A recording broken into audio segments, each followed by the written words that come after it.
Uppåt på börserna i Asien och en stillsam öppning är att vänta även här i Stockholm. Tesla når nytt all time high och här i Sverige har vi fått ett vd-avhopp i ett kurskraschat cybersäkerhetsbolag. Varmt välkomna till Börsfrukost.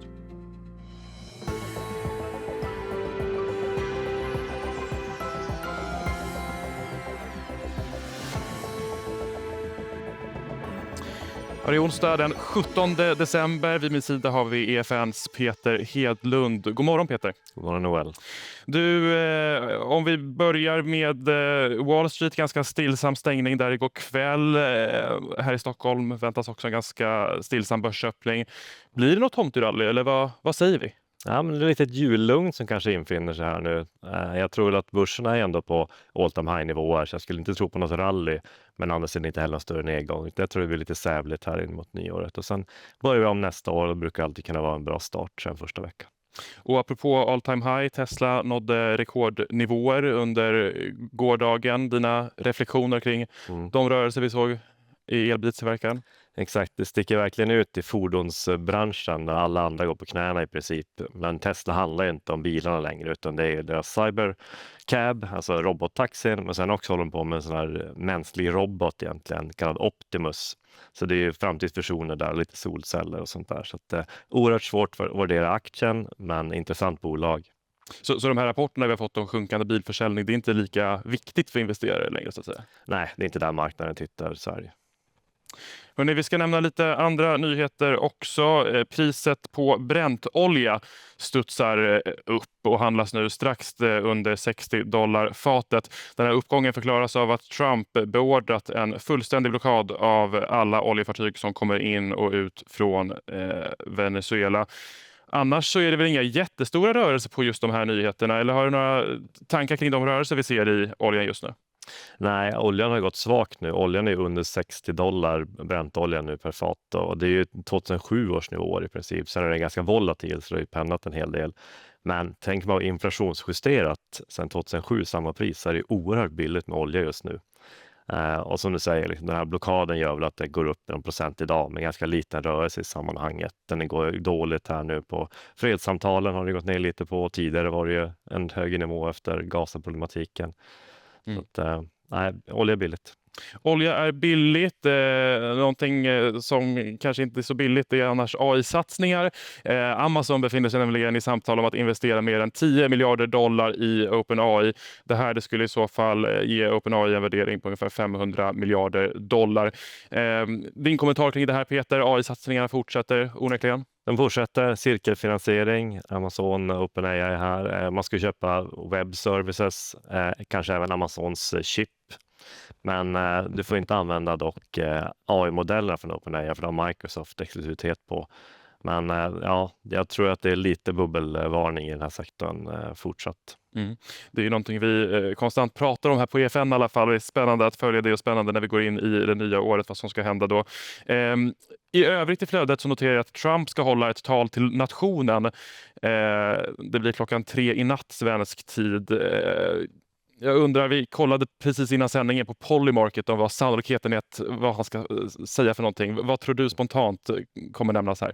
Ja, men som du pratar om här, den här Venezuela-blockaden kanske tyder på att det är någonting där han vill säga. Jag kommer inte sitta upp och se det här live i natt. Jag tror inte det är så stora nyheter, men man vet faktiskt aldrig med Trump. Han har överraskat förr. Det har han onekligen gjort. Hörrni, ungefär 1 minut kvar till börsöppning. Vi ska också nämna att cybersäkerhetsbolaget Ubicos vd Mattias Danielsson lämnar vd-posten efter knappt 3 år. Tillförordnad vd blir Gerard Chong som för tillfället är operativ chef på bolaget. Jag undrar om du har några tankar kring det här avhoppet. Det har ju varit lite tufft för Ubico ett tag nu. Väldigt tufft. Det var en riktig darling här som efter man kom till börsen via spacken här från Bure har det gått väldigt bra. Sen har ju senaste rapporten varit allt annat än bra. Och det är klart att det är ganska naturligt med ett vd-byte när man har en sån klen utveckling. Man kanske borde ha vinstvarnat till och med, det har man inte gjort, men det säger kursgrafen här. Det är ganska naturligt med ett vd-byte efter en sån här utförslöpa. Ner 66% bara i år. Var inne på tidigare att det är ändå operativa problem för bolaget här. Hur mycket skillnad kan egentligen ett vd-byte komma att göra? Ja, men det är klart att vd-byte kan göra stor skillnad. Titta upp på Claes Olsson där Kristoffer Tonström kom in. Det tar ju tid såklart att ändra på saker internt, men han har ju verkligen fått fart på det bolaget. Nu har vi inte någon ny vd på plats här. Jag tror att när man har en tillförordnad på plats är det mer att stabilisera skutan snarare än att göra några stora förändringar. Men det är klart att en ny vd och sen en ny strategi från styrelse och nya långsiktiga planer, det är klart att man kan vända det. Sen är det alltid externt och internt och huruvida marknaden är tuff eller om det är interna problem, och det är kanske är en kombination av båda i det här fallet. Vi ser i alla fall nu för Stockholmsbörsen har öppnat att Yubico rör sig runt nollan på en Stockholmsbörs som också öppnar försiktigt som väntat. Vi ser att Stockholmsbörsens storbolagsindex stiger 0,2% precis vid öppning, och där ser vi faktiskt att Yubico också studsar upp lite grann, lyfter nu knappt 1%. Däremot så är det ner lite grann för Vitrolife, ner 4%. Det var en nedskrivning av goodwill där på 5,4 miljarder kronor. Vad har du för tankar kring den här rörelsen? Ner 4% just nu. Ja, det är det här förvärvet av Igenomics som inte har spelat ut som man har tänkt sig. Så nu startar man ett besparingsprogram. Jag tror man skulle spara runt 65 miljoner, så besparingarna skulle ge i årstakt. Det kostar 55 miljoner som en engångspost och så en rejäl nedskrivning idag. Just nedskrivningsbeloppet är goodwill, så det är ganska känt och det påverkar egentligen inte så mycket. Men det är klart att det där fallet blev inte bra. Vitrolife har inte gått bra på länge heller, så att ja, Bure har det tufft just nu med Yubico och Vitrolife som innehav då. Uppenbarligen. Några andra som har det tufft idag eller så ser ut att få det tufft. Jag har inget avslut i aktien än, men det är Hansa Biopharma som ser ut att falla 25% just nu. De nådde inte de primära målen i en fas 3-studie som jag kan läsa det till. Om vi tittar vidare på listan så kan vi notera att Saab lyfter ungefär 1% och var nere runt 5% igår vid stängning. Tittar vi på pianot som vi kallar det, så är faktiskt Saab den aktie som går bäst bland OMXS30-bolagen just nu. SKF försvagas, de försvagas också en hel del under gårdagen. Sen har det ändå varit lite intressant på rekommendationsfronten. Vi kan väl till exempel notera att Coffee Stain, alltså Embracer-avknoppningen, har fått köprekommendationer både från SEB och SB1 Markets. Vi noterar idag att aktien stiger ungefär 3%. Och det här är en aktie som annars har haft det lite tufft sen man noterades förra veckan. Exakt, en kort historik men ändå ner kanske 15% då, om man räknar på kursen som Embracer föll, för det var en avknoppning då från Embracer för några dagar sedan. Och det är klart att avknoppningen skedde från huvudlistan och Coffee Stain hamnade på First North. Så det kan hända att det finns någon fond här som inte får äga eller inte vill äga på den här listan, och därför kan det bli ett stort säljtryck. Så det är en ganska anmärkningsvärd nedgång. Sen har vi ändå sett insynsköp också, och så studsar det upp idag. Jag tror det kom 2 köprekar för analytikerhusen här också. Och det är ett intressant bolag som går mot ett tufft kvartal nästa kvartal, men känns som att man har sund basverksamhet. Men så kanske lite dyrt ut, runt 25 kronor i min mening.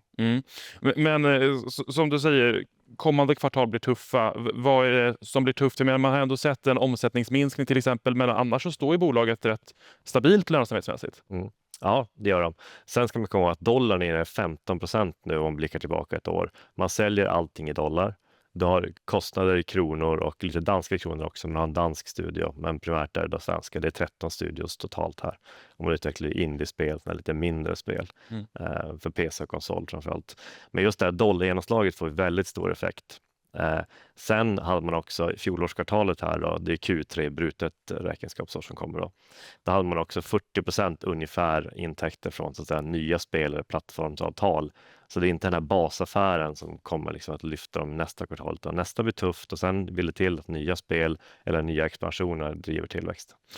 Och när det gäller den expansionen, vad tänker man då? För som jag förstår det så verkar man inte särskilt sugen på förvärv.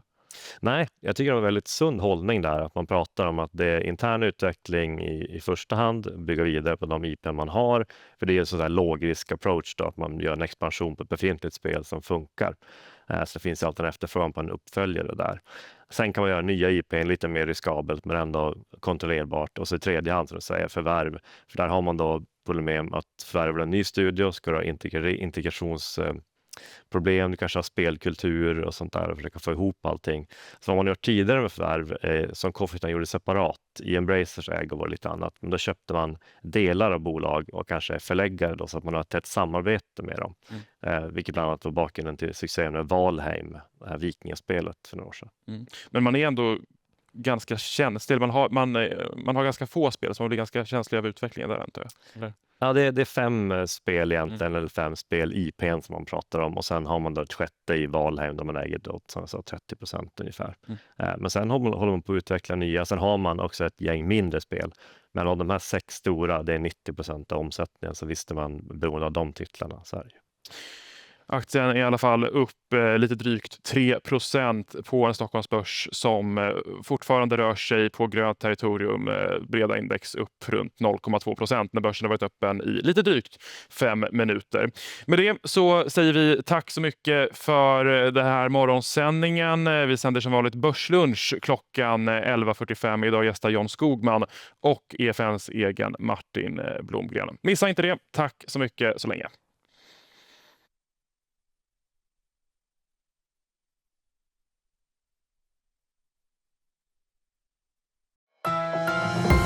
Det här var en produktion från EFN. Ansvarig utgivare Anders Härgstrand.